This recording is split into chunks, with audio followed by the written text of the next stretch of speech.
Morning friends. Sheet metal working.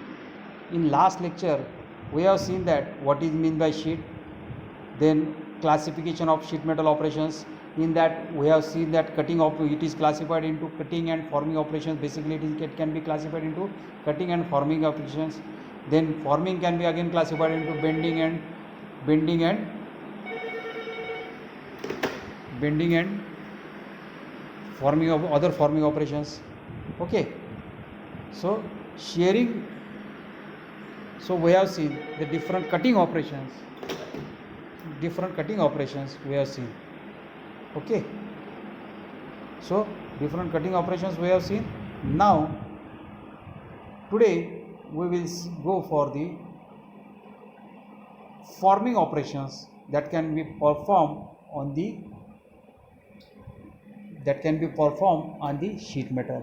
Out of that, bending is a one type of forming operations. Bending is a metal forming process in which force is applied to a piece of sheet metal, causing it to bend at an angle and form the desired shape.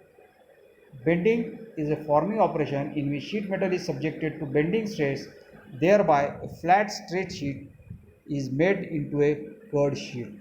The sheet is plastically deformed without change in thickness. So this is the figure.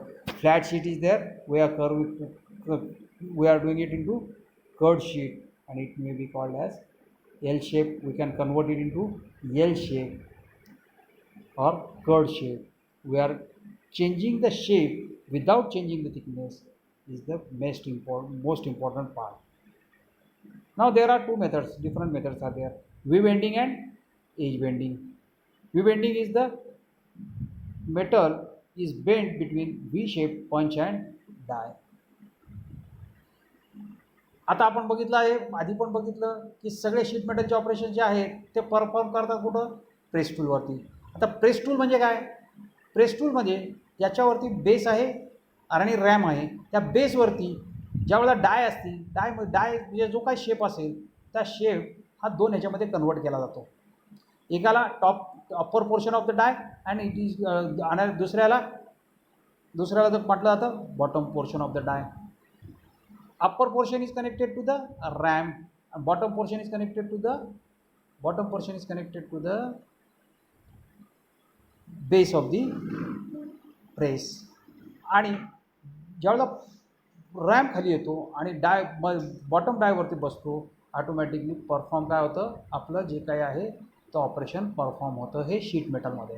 आता cutting असेल तर ते cutting operations असतात. जेव्हा bending किंवा forming असेल तर त्याच्या हिशोबाने डाय असते. डाय कटिंग डाय असेल किंवा बेंडिंग डाय किंवा कुठली डाय असेल त्याच्या हिशोबाने ते असतं. ओके, तर आता त्या व्ही बेंडिंगमध्ये पण काय, मग ज्याच्यामध्ये पंच आणि डाय त्याच्या शेप व्ही शेपच्या आकाराचा पंच असतो आणि व्ही शेपच्या आकाराचा डाय असतो. अशा ह्याच्यामध्ये जर तुम्ही शीट जर दाबली then it is called as V bending. आता त्याच्यामध्ये पण एअर बेंडिंग नावाचा प्रकार आहे की आता म्हणजे तुम्ही हे व्ही बेंडिंगमध्ये जिथं प्रेस आणि डाय एकमेकांना फक्त शीटचा थिकनेसच त्याच्यामध्ये राहतो, तर त्या आणि तुमचं ऑपरेशन परफॉर्म होतं, that is called as V bending. किंवा एअर बेंडिंगमध्ये पण हा शेप देता येतो, पण वरतून ज्यावेळेला रॅम येतो पंच ऑपरेट होतो, खालच्या बेसमध्ये खाली असती हवा, काही डाय असते का त्याची व्ही शेपची डाय असते का? नाही. मध्य सेंटरला सपोर्ट आहे, कॉर्नरला सपोर्ट आहे आणि सेंटरला आपण दाबतोय, त्या प्रेशरमुळं जो काही बेंडिंग होणार आहे that is called as air bending. मग V bending or air bending. आणि त्याच वेळेला आहे एज बेंडिंग किंवा वाईप बेंडिंग. हे झालं व्ही बेंडिंग झालं. व्ही बेंडिंगचाच एक प्रकार आहे एअर बेंडिंग आणि दुसरा आहे आता एज बेंडिंग.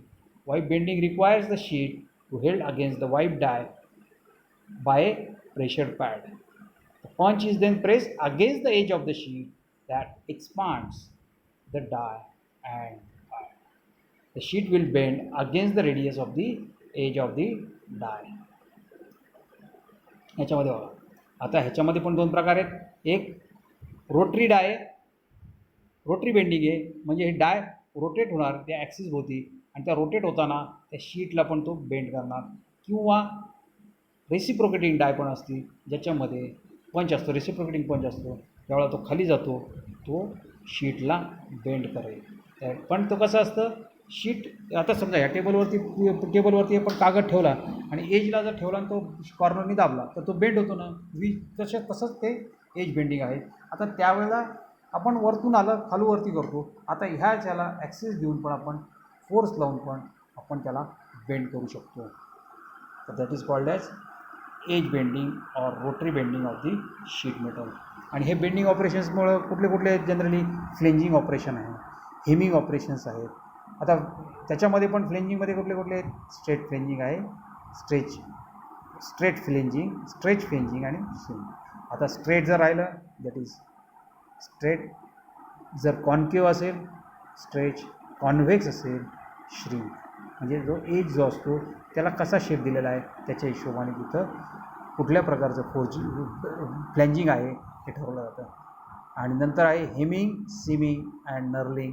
हे पण बेंडिंगचेच वेगवेगळे ऑपरेशन्स आहेत. त्याच वेळेला चॅनल बेंडिंग नावाचा प्रकार असतो. तुम्ही सी चॅनल जर बघितलं असेल 90 डिग्रीमध्ये बेंड केलं जातं. किंवा यू बेंडिंग ज्याच्यामध्ये यू शेप शीट मेटलला जसं तुमचं शेप जो असतो पंचा हा यू शेपमध्ये असतो. पण ह्याच्यामध्ये मात्र राईट अँगलमध्ये असतो. दॅट इज 90 डिग्रीमध्ये असतो. It is called as channel bending or U bending. Hemming of sheet metals open seam and flat seam and open hem. Flat hem and open hem. आता कशा प्रकारे बेंड करायचे, कसं ऑपरेशन्स आहे, कशासाठी वापरणार आहेत त्याच्या हिशोबाने हे हेम ठरलं जातं. आता हेम एकमेकांमध्ये जर शटरमध्ये जर बघितलं असेल तर हेमिंग ऑपरेशन तुम्हाला जास्त दिसेल. शटरचं जे असतं तुम्हाला त्याच्यामध्ये हे ओपन टाईपचे हेम असतात आणि ते एकमेकांमध्ये सीम करून म्हणजे एकमेकांमध्ये लॉक केले जातात ज्याच्यामुळे ते शटर उघडलं जात नाही. आणि त्याच्यामध्येच एक टर्म आहे ह्या बेंडिंगमध्ये स्प्रिंग बॅक. आता आपण ज्यावेळेला बेंड करतो फोर्सनी प्लेट दाबतो, शीट दाबल्यानंतर ते काय होईल बेंड होणार. पण जसा फोर्स काढला, जोपर्यंत फोर्स येतो बेंडिंग कंडिशनमध्ये, जसा फोर्स काढला तो काय करतो इलॅस्टिक प्रॉपर्टी जी काही मटेरियलची असेल त्यामुळे तो परत फ्लॅट होण्याचा प्रयत्न करतो. परत एकदा फ्लॅट होण्याचा प्रयत्न करतो. पण पूर्णपणे फ्लॅट होतो का नाही, थोडासा तो फ्लॅट होण्याचा प्रयत्न करतो आणि तो जागा ज्या बेंडिंग केलेल्या आहे तिथून फ्लॅटनेसकडे थोडं सरकायला लागतो. हा जो थोडं सरकण्याचा जो प्रकार आहे it is called as spring back. हे तुम्हाला दाखवलेलं आहे कसं स्ट्रेट नंतर आणि स्प्रिंग बॅकमुळं परत कसं होतं हे तुम्हाला दाखवलेलं आहे. या फिगरमध्ये जर तुम्ही बघितलं की चेक केलेलं आहे. पहिल्यांदा स्टार्टिंग कशी होती, बेंडिंग करताना कसं होतं आहे, त्यानंतर बेंडिंग ड्युरिंग ऑपरेशनमध्ये काय होतं आहे, फायनल कसं असतं आणि ज्यावेळेला प्रेशर काढल्यानंतर काय होतं याच्यामध्ये तुम्ही दोन्ही ठिकाणी हे तिन्ही प्रकार तुम्हाला दाखवलेले आहेत. तसंच इथं पण वरती पण स्प्रिंग बॅक दाखवलेलं आहे. फोर्स रिमूव्ह केल्यानंतर बघा तो थोडासा इकडे सरकलो, that is called as spring back. Stretch forming is another forming operations. Sheet metal is clamped at the edges and stretched over a die to form a block. Dies made up of zinc alloys, steels, plastics, wood, little or no lubrication, low volume, versatile and economic productions. सी हा tool आहे. या टूलला इथं stretch झाला आहे आणि तो ओढायला सुरुवात केली. जसं त्या टूलच्या भोवती आपण ते बेंड दाबत जाणार आहे त्यामुळं जोक आणि ओढत जाणार आहे.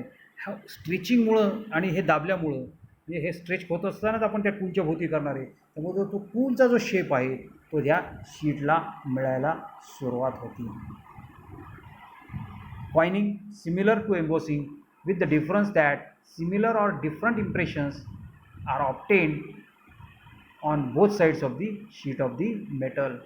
यावेळेला दाबल्यानंतर बघा आता इथं जसं फोर्जिंगमध्ये होतं तसंच सेम आहे. फोर्जिंग ऑपरेशन जसं कन्फर्म होतं ते कॉइनिंगमध्ये शीट म्हणजे फोर्जिंग आणि ते वेगळं काहीच नाही आहे. त्याच्यामध्येच फक्त दोन वेगवेगळे एकच असू शकतं शेप किंवा दोन वेगवेगळे असू शकतात. एक जरी असलं तरी चालू शकतं. आता डंबेल्स असेल तर दोन्ही सारखंच दिसेल, पण हे डंबेल्स नाही आहे, एका साईडनीच तुम्हाला दिसतं आहे. That is called as coining operations. Deep drawing.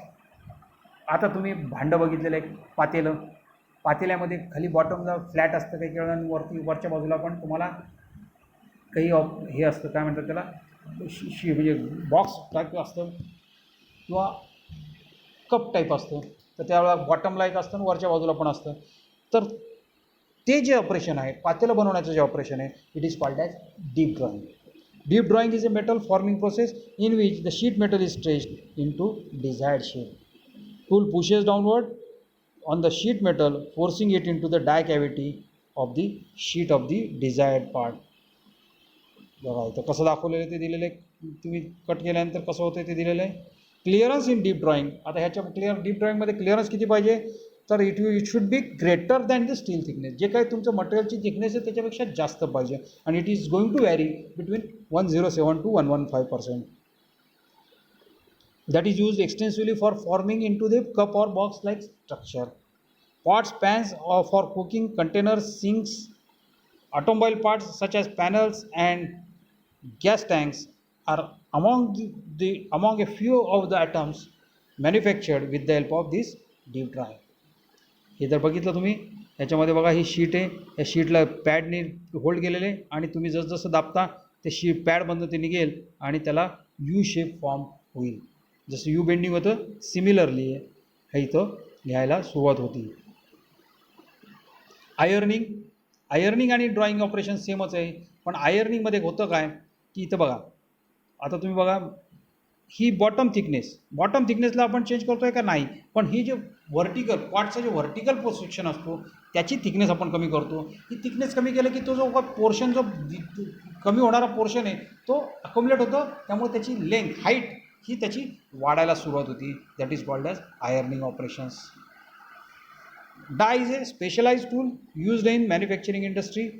आता हे सगळ्याला आपण बघितलेलं प्रेस टूलला डाय म्हटलं जातं, आणि मग हे डाय म्हणजे काय, The die is a specialized tool used in manufacturing industry to cut or shape the material, mostly or using a press. Dies are used generally customized into atoms that they are used to create. That is made up of tool steel and used to cut the shape of the material. Now there are different types of dies are there: simple die, compound die, progressive die, transfer die, combination die, and multiple die. इथे बघितलं एका स्ट्रोकमध्ये एकच operation perform होते, that is simple dye.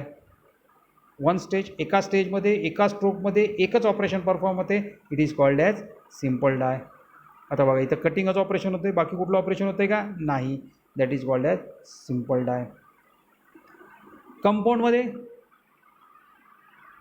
More than one cutting operation is perform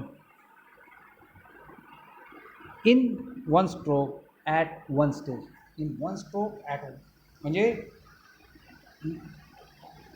more than one operation per stroke per stage is called as compound die. Get for that. The component is produced for stroke, hence production rate is high. Both the methods of reducing punch forces cannot be used, therefore the force required for the compound die will be higher. Design and manufacturing of punches and die combination is difficult if there are more operations, more than 3 operations are there, then it can be impossible to perform on this compound die. Progressive die. In this, more than one cutting operation will perform one stroke but at different stage. The punched out sheet is progressing from one stage to another stage for completing the punching operation, so that blanking will be last operations. आता इथं बघा staggering म्हणजे हाईटमध्ये थोडासा difference केलेला आहे. आता इथं बघा तुम्ही पहिल्यांदा इथं पंचिंग ऑपरेशन केलं, हे पडलं, इथं होल पडलं, दुसऱ्या ह्याच्यामध्ये आल्यानंतर हे आतमधला जो होल आहे त्याच्यामध्ये बसेल आणि ब्लँकिंग ऑपरेशन परफॉर्म होईल. म्हणजे एका स्टेजमध्ये एकच आहे, पर स्ट्रोकला एकच ऑपरेशन होतं आहे, पण ज्या वेळेला तो दुसरं होतं आहे त्याच्या वेळेला ब्लँकिंग, पहिल्या ह्याच्यामध्ये पंचिंग होतं आहे आणि दुसऱ्या ह्याच्यामध्ये ब्लँकिंग ऑपरेशन्स होतं आहे. Advantages: as one component is produced per stroke, therefore production rate is same as of the compound die. In addition, either by providing a shear or by staggering the punches methodology, the force required may be reduced. In addition, because of the operation the performed at different stages, the design and manufacturing of punch and die combination is easier with whatever may be the number of operations. Disadvantages are: the only problem is the balancing of forces on the punch head is difficult. The required setup procedure is they require setup procedures and precision alignments. The removal of the entire die set will happen when there is a damage at one stage. आता एका स्टेजला जरी झालं तर तुम्हाला पूर्ण सेटच काढावा लागतो, एक वेगळं काढता येत नाही. That is the disadvantage compared to single station dies. It is much more heavier. Now transfer die, it is the same as the progressive die, but the blanking will be the first operational, so that the blank produced at the first stage is traveling from one to another stage for completing the punching operations. Advantages of transfer die म्हणजे आता पहिल्यांदा काय करत होतो आपण, punching आणि मग ब्लँकिंग होतं, पण ट्रान्सफर डायमध्ये काय, पहिलं ब्लँकिंग आणि मग पंचिंग. ठीक आहे. The production is more economical compared to progressive die, more versatile. Large parts will be handled and those are transferred between multiple press to complete the operations. Disadvantages of transfer die is, when compared with progressive die, the blank has to set in every stage, but any type of strap strip layout is possible to implement. They are often quite costly and die protection sensors are required. Combination die, if more than one cutting and forming operations are combined and performing one stroke at one stage, is called as combination die. One cutting and one forming, this is combination die. And multiple die is one component produced per stroke. If more than one component is required to be produced, then more than one of the above dies will be kept parallel, called as multiple die. म्हणजेच इथं एक cutting of dye ठेवली आणि दुसरी लागली त्याच्या बाजूला forming डाय ठेवली, तर हे दोन्ही मिळून कॉम्बिनेशन मल्टिपल डायचं. एकाच वेळेला एका स्ट्रोकमध्ये सगळ्या डाय एक वेगवेगळ्या डाय ऑपरेट होतील आणि तुमचा कॉम्पोनंट बनेल. त्यामुळं मल्टिपल डायज असल्यामुळं it is called as multiple die. वेगवेगळ्या डाय असल्यामुळे it is called as multiple dies. आणि components produced due to the presence of more dies. The time required is very less, very high production rate is the advantage of these multiple dies. Okay, thank you.